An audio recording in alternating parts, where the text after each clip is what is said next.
Alhamdulillah,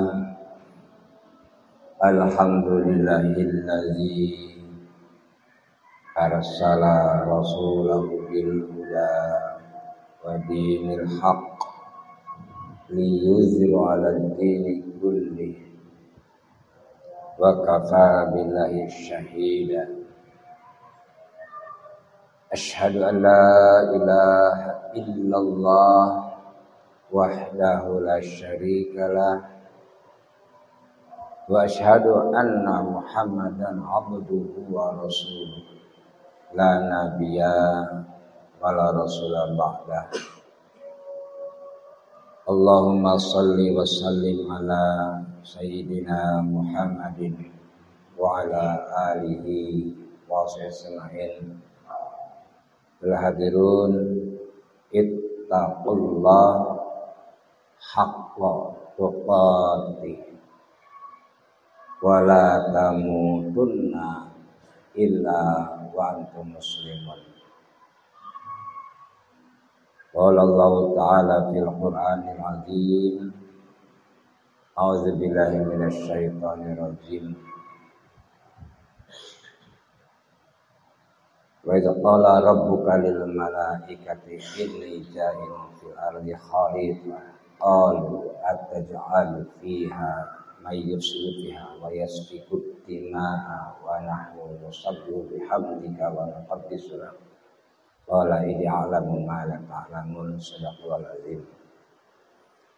Hadirin jamaah Jumat rahimakumullah, tidak ada kalimat yang harus sering kita lisankan untuk mensyukuri nikmat Allah kecuali bertahmid biqauli alhamdulillahirabbil alamin, sebagai tanda syukur atas nikmat yang sudah Allah anugerahkan kepada kita dalam jumlah tak terhingga, jumlah yang tidak mungkin bisa kita hitung dengan menggunakan alat secanggih apapun dan non-stop sejak kita belum lahir sampai sekarang, insya Allah seterusnya. Bahkan yang tidak mungkin terjadi, kita tidak mendapatkan nikmat. Allah paksa kita berada dalam lautan kenikmatan Allah.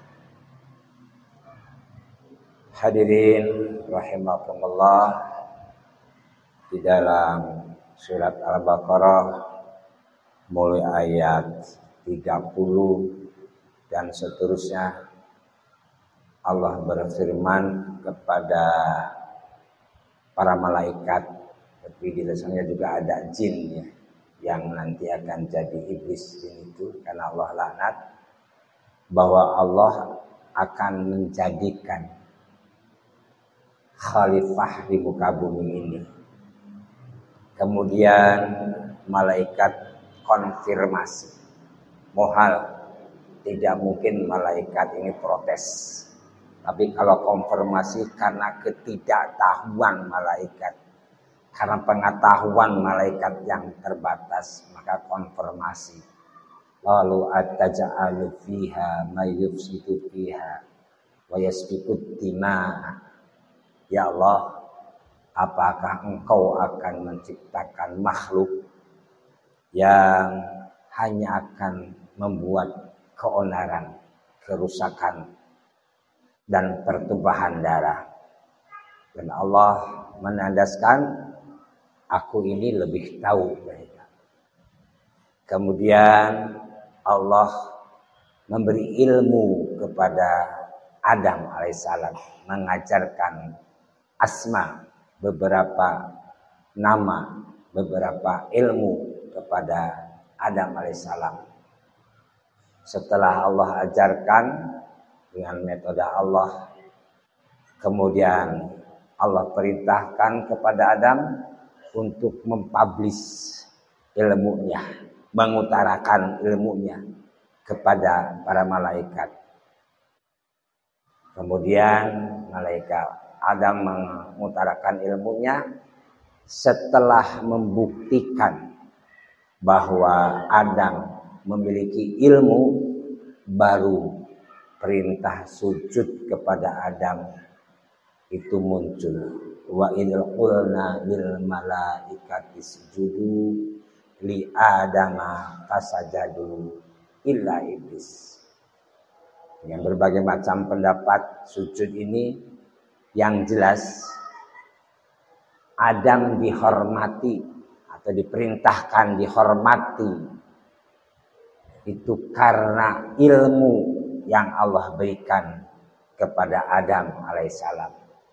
Kalau memang Adamnya sih yang dikasih kehormatan mestinya sejak awal, tapi berproses.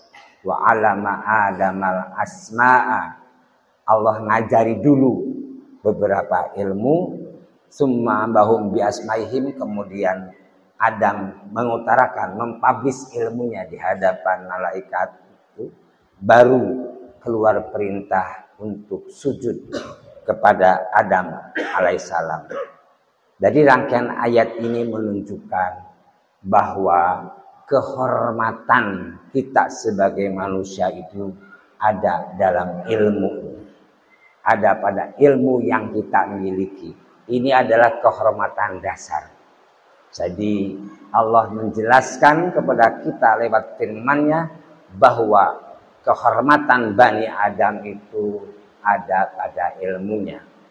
Hanya saya hormati, kemudian kalau kita lihat lagi ayat yang pertama turun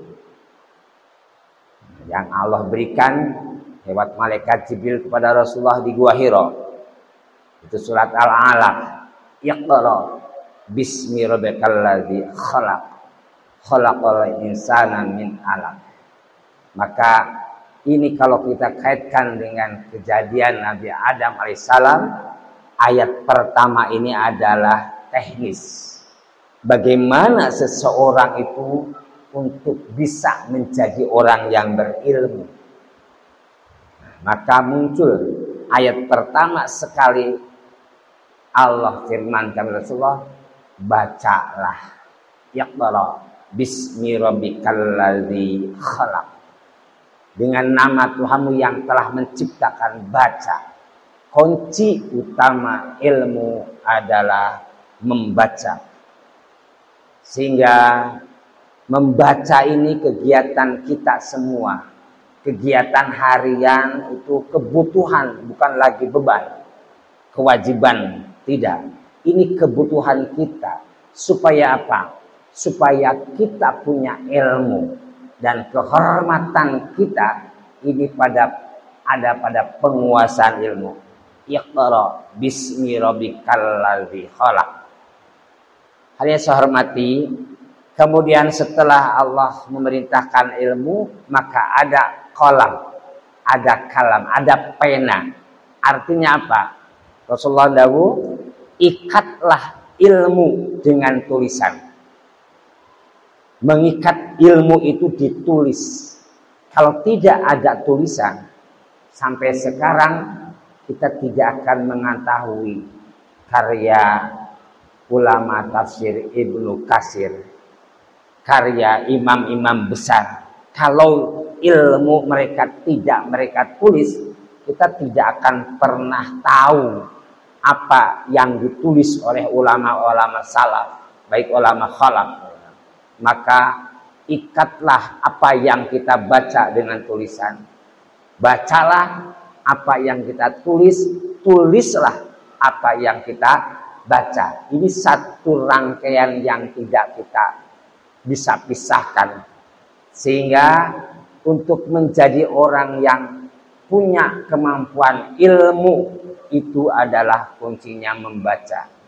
Hanya saya hormati, ayat pertama turun kepada Rasulullah tidak bisa membaca sama sekali. Tidak ada kemampuan membaca dan Allah paham itu. Tetapi tetap perintahnya adalah Iqra, bacalah, bacalah, bacalah. Nah, hadirin saya hormati, terutama menjelang datangnya Ramadan yang insya Allah wallahu alam apa besok atau lusa. Gunakanlah Ramadan ini sebagai arena membiasakan diri untuk membaca apa yang kita baca. Silahkan, terutama Al-Quran menjadi sebuah sumber ilmu yang harus kita kembangkan dalam menghasilkan karya-karya ilmiahnya. Jadi marilah kita membiasakan diri mencoba untuk menjadikan membaca dan menulis ini satu budaya yang melekat dalam diri kita, satu habit, satu kebiasaan, sehingga kala kita tidak membaca itu ketagihan, tatkala kita tidak menulis ada sesuatu yang hilang. Insya Allah karya-karya tulisan apa yang kita baca, yang kita tulis ini tidak akan mubazir, dibaca oleh orang lain akan jadi amal buat kita. Mudah-mudahan kita sebagai insan muslim yang harus nyontoh Rasulullah, nyontoh para nabi, marilah kita membiasakan membaca apapun yang bisa kita baca asal itu bermanfaat, terutama Al-Qur'anul Karim. Barakallahu wa lakum fil Qur'anil azim.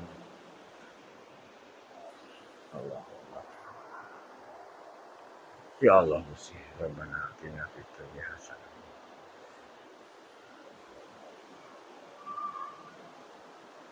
Alhamdulillah, alhamdulillahilladzi hadana li hada wa ma kunna linahtadiya laula an hadanallah.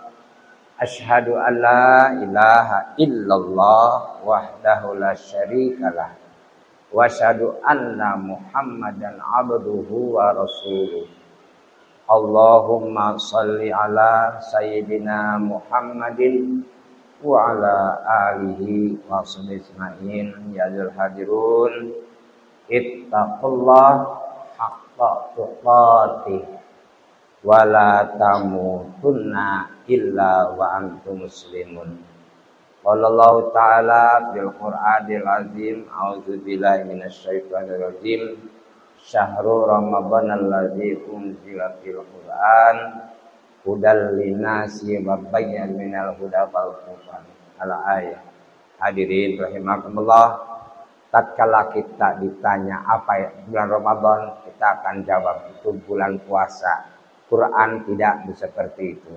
Quran mengatakan syahrul Ramadan, bulan yang masyhur, yang bulan Ramadan itu adalah bulan diturunkannya Al-Quran, yang itu akan menjadi hudan, yang mengarahkan kita, yang menjadi guiding kita untuk mencapai tujuan. Maka dalam membaca jangan lupa induk dari semua ilmu bagi kita itu adalah Al-Quran. Jadikanlah Al-Quran itu untuk senantiasa kita baca, dan dari Quran itu melahirkan karya-karya ilmiah lainnya. Insya Allah kita akan semakin memperdalam Quran, terutama dalam Ramadan ini.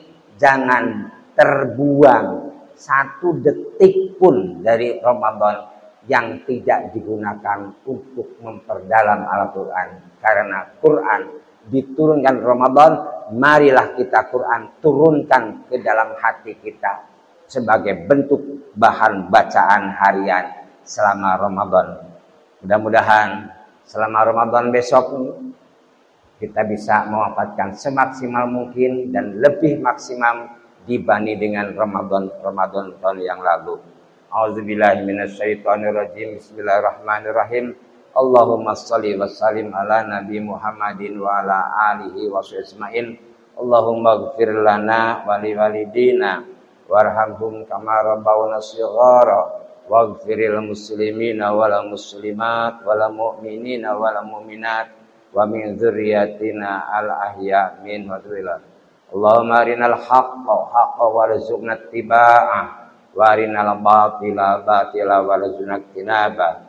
Rabbana la tuzigh qulubana ba'da idh hadaitana wa hab lana min ladunka rahmah innaka antal wahhab. Rabbana atina fid dunya hasanah wa fil akhirati hasanah wa qina adzabannar. Walhamdulillahirabbil alamin. Iqamus shalah. Allahu akbar.